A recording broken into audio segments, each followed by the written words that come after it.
Guys আজকে কিন্তু finally 2 ঘন্টার মানডে নাইট র শেষ হয়ে গেল। কি হলো আজকের মানডে নাইট রতে সমস্ত কিছুই থাকবে আজকের এই ভিডিওতে। সো যারা যারা চ্যানেলে নতুন আছেন চ্যানেলটাকে সাবস্ক্রাইব করবেন, ধন্যবাদ। আজকের শোর প্রথমেই কিন্তু সিএম পাঙ্ক আসে এবং সিএম পাঙ্ক যখন আসে তখনই কিন্তু বোঝা যাচ্ছিল সিএম পাঙ্ক কিন্তু অনেকটা অসুস্থ, এজন্যই কিন্তু সে পা টেনে টেনে হারছিল। সিএম পাঙ্ক আসার পর বলে, যারা যারা আমার হেল ইন দ্য সেল ম্যাচ দেখেছেন তাদের সবাইকে আমি ধন্যবাদ জানাচ্ছি, তার সাথে সাথে ধন্যবাদ জানাচ্ছি যারা যারা আমার হেটার্স আছেন তাদেরকেও। আমি কখনো ভাবিনি এরকম একটা ম্যাচ আপনাদের আমি উপহার দিতে পারবো, এবং আমি এটাও কখনো ভাবিনি আমি আবার কখনো ডাব্লিউডাব্লিউ তে জয়েন করতে পারবো। আমি ধন্যবাদ জানাচ্ছি সেই সকল ফ্যানদেরকে যারা আমি যখন দীর্ঘ 7 বছর রেসলিং এর বাইরে ছিলাম তখনও তারা আমাকে মনে রেখেছিল এবং সব জায়গায় সিএম পাঙ্কের চ্যান্ট করছিল। আমাকে এখন বাইরে থেকে যেমনই দেখা যাক না কেন, আমি ভিতর থেকে কিন্তু একটা খোলা হয়ে গেছি। আমি এখন আর রেসলিং করার মুডে নেই। আমি কিছুদিনের জন্য রেসলিং থেকে অবসর নিব এবং আমি এখন সরাসরি চলে যাব আমার বাড়ি। গায়ে সিএম পাঙ্কের এই কথা দেখেই বোঝা যাচ্ছে সিএম পাঙ্ক কিন্তু এখন কিছুদিনের জন্য হয়তো বিরতি নিতে পারে। এই কথা বলে যখনই সিএম পাঙ্ক সেখান থেকে চলে যেতে থাকে তখনই কিন্তু সেথ রলিন্সের মিউজিক হিট হয় এবং কি সিএম পাঙ্ক এবং সেথ রলিন্সের আমরা একটা ফেস অফও দেখতে পাই। এরপরে কিন্তু সিএম পাঙ্ক সেখান থেকে চলে যায় এবং কি সেথ রলিন্স রিংয়ে আসে। রিংয়ে আসার পরেই সেথ রলিন্স বলে, এই সপ্তাহে যে ব্যাড ব্লাড ইভেন্টটা হয়েছে সেটা কিন্তু অনেক সাকসেসফুল হয়েছে। এছাড়াও এখানে দা রক রিটার্ন করেছে, রোমান রেঞ্জের সাথে কোডি রোজ ট্যাগ টিম পার্টনার হয়েছে। যখনই সেথ রলিন্স কোডি রোজের কথা বলছিল তখনই কিন্তু সেথ রলিন্সকে দেখে বোঝা যাচ্ছিল যে কোডি রোজের উপর সেথ রলিন্স একটু রেগে আছে। আর এটা হওয়া কিন্তু স্বাভাবিক, কারণ সেথ রলিন্স কিন্তু কোডি রোজের কারণেই রাসেলমেনিয়াতে সবকিছুই হারিয়েছিল। তারপর সেথ রলিন্স বলে, আমি বলছি বিগ ব্রনসন রিডের কথা। আজকে হয়তো big Bronson read Monday night রতে নেই, কিন্তু সে যখনই আসবে তার সাথে আমি 15 মিনিটের একটা ম্যাচ রাসেল করতে চাই এবং আমি সেইখানে বিগ ব্রনসন রিডকে একদম ডিস্ট্রয় করে দেব। সো গাইস, এর মাধ্যমে কিন্তু এই সেগমেন্টটা শেষ হয়ে যায় আর এর মাধ্যমে বোঝা যায় যে সিএম পাঙ্ক কিছু সময়ের জন্য হয়তো ডাব্লিউডাব্লিউ থেকে বাইরে থাকবে আর সেথ রলিন্সের সাথে হয়তো সামনে আমরা বিগ ব্রনসন রিডের একটা 1-on-1 ম্যাচ দেখতে পাবো। এরপরে কিন্তু জেভিয়ার বুটস এবং কি জে উসোর একটা ইন্টারকন্টিনেন্টাল চ্যাম্পিয়নশিপ ম্যাচ হয় আর এই ম্যাচটা কিন্তু একদম সাধারণ একটা ম্যাচ ছিল, যেখানে কিনা জে উসো জেভিয়ার বুটসকে হারিয়ে দেয় এবং কি তার টাইটেলটা রিটেন করে নেয়। যখনই জে উসো এই ম্যাচটা শেষ করে তখনই কিন্তু জে উসো কফি কিংস্টনের সাথে হ্যান্ডশেক করে এবং কি সে জেভিয়ার বুটস এর সাথেও হ্যান্ডশেক করার জন্য হাত বাড়িয়ে দেয়, কিন্তু জেভিয়ার বুটস সেখানে হাত মেলায় না, সে কফি কিংস্টনকে নিয়ে চলে যেতে থাকে। তারা যখনই চলে যেতে থাকে এবং কি জে উসো তার ইট করাতে ব্যস্ত তখনই কিন্তু জে উসোর উপর একটা স্পেয়ার হিট করে ব্রন ব্রেকার। আর এর মাধ্যমে বোঝা যাচ্ছে যে ব্রন ব্রেকার এখনো হিল ক্যারেক্টারেই রয়েছে। ব্রন ব্রেকার গত সপ্তাহে জে উসোর সাথে হাত মিলে সবাইকে বুঝিয়েছিল সে এখন বেবিফেস সুপারস্টারে ট্রান করেছে, কিন্তু এটা পুরোই মিথ্যা কথা। সে আজকে প্রমাণ দিল সে এখনো হিল ক্যারেক্টারেই রয়েছে।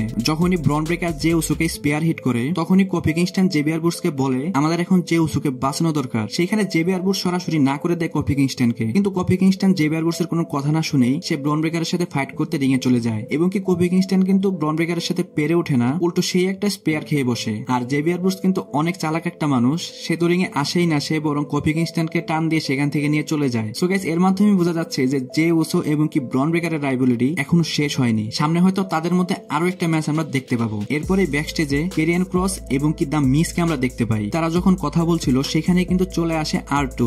সেখানে আসার পরে দা মিসকে বলে, আমি কিন্তু এখন জাজমেন্ট দিতে নেই, আমি জানি তুমি একটা ভুল করেছো, কিন্তু আমি এর জন্য তোমাকে মাফ করে দিয়েছি। আমাদের অসাম ট্রুথ যে ট্যাগ টিমটা ছিল সেটা এখনো শেষ হয়নি। দা মিস বলে, দা অসাম ট্রুথ একদম শেষ, আর আমি তোমার সাথে কোনো ট্যাগ টিমে যাব না, বরং আমি তোমার সাথে নেক্সট যে মানডে নাইট র থাকবে সেখানে একটা 1-on-1 ম্যাচ লড়বো। সো গাইস, এখান থেকেই বোঝা যাচ্ছে অসাম ট্রুথ যে ফ্যাকশনটা ছিল সেটা একদম শেষ। এখন কিন্তু আমরা আর2কে সিঙ্গেল সুপারস্টার হিসেবে দেখতে পাবো। এরপর অসাম একটা ম্যাচ হয় যেটা কিনা শেমাস ভার্সেস বিট ডাউন বুস, যেটা কিনা ছিল একটা নো ডিসকোয়ালিফিকেশন ম্যাচ, যার মানে কিনা এই ম্যাচ তারা সমস্ত ওপেনের ব্যবহারই করতে পারবে এবং কি এই ম্যাচটা কিন্তু অনেক ভালোই ছিল।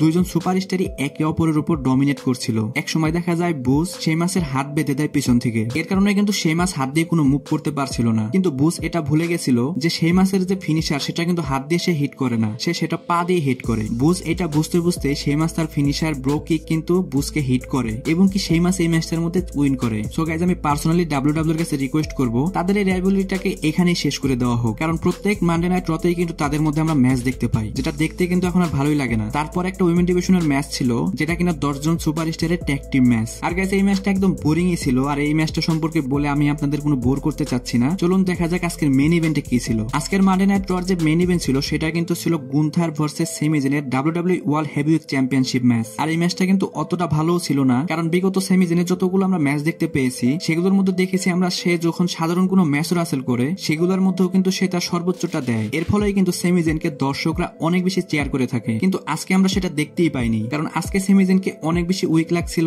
এবং গুন্থারের রেসলিং ম্যাচ অতটা ভালো লাগছিল না। সব মিলে এই ম্যাচটা একটা বোরিং ম্যাচই ছিল। এক পর্যায়ে দেখা যাচ্ছিল যে সেমি জেনকে গুন্থার অনেক বেশি মারছিল, তারপরেও কিন্তু সেমি জেন গিভ আপ করছিল না। হঠাৎ করে গুন্থার সেমিজেনকে একটা স্লিপার হলে আটকে দেয় এবং সেখানে কিন্তু সেমিজেন পাস আউট হয়ে যায়। সো গাইস, এত খারাপ একটা ম্যাচের এন্ডিং, তাও আবার ডাব্লিউডাব্লিউ ওয়ার্ল্ড হেভিওয়েট চ্যাম্পিয়নশিপ ম্যাচে, সেটা কিন্তু দর্শকরাও দেখছিলাম যে অনেক ভালো চেয়ারও তারা করছিল না। ম্যাচ শেষে গুন্থার সেখান থেকে চলে যাচ্ছিল, তখনই মিউজিক হিট হয় আমেরিকান নাইটমেয়ার কোডি রোডসের, এবং কি তখন তাদের একটা ফেস অপও হয়, এবং কি এর মাধ্যমে আজকের মানডে নাইট ড্রটা শেষ হয়ে যায়। এখন অনেকের মনে প্রশ্ন উঠতে পারে, মানডে নাইট ড্রতে কোডি রোডস কেন এসেছে? কোডি রোডস তো স্ম্যাকডাউনের সুপারস্টার। আসলে ডাব্লিউডাব্লিউ যে নেক্সট ইভেন্টটা রয়েছে, যেটা কিনা ক্রাউন জুয়েল, সেখানে কিন্তু চ্যাম্পিয়ন ভার্সেস চ্যাম্পিয়ন ম্যাচ হবে, যেটা কিনা W W world heavyweight champion Gunther versus W W undisputed champion Cody রোডসের মধ্যকার ম্যাচ। এজন্যই কিন্তু তাদের এই ম্যাচটা আরো ইন্টারেস্টিং করার জন্য অল্প সময়ের জন্য তাদের একটা ফেস অফ দেখানো হয়েছে। সো গাইস, এর মাধ্যমে আজকের ফ্রাইডে নাইট স্ম্যাকডাউনটা শেষ হয়ে যায়। সো গাইস, আজকের ভিডিও এই পর্যন্তই। ভিডিওতে কোনো ভুল হলে অবশ্যই কমেন্ট বক্সে সেটা জানিয়ে দিবেন, এবং রেসলিং সম্পর্কে সমস্ত নিউজ এবং আপডেট জানার জন্য আমার চ্যানেলের পাশেই থাকবেন। ধন্যবাদ।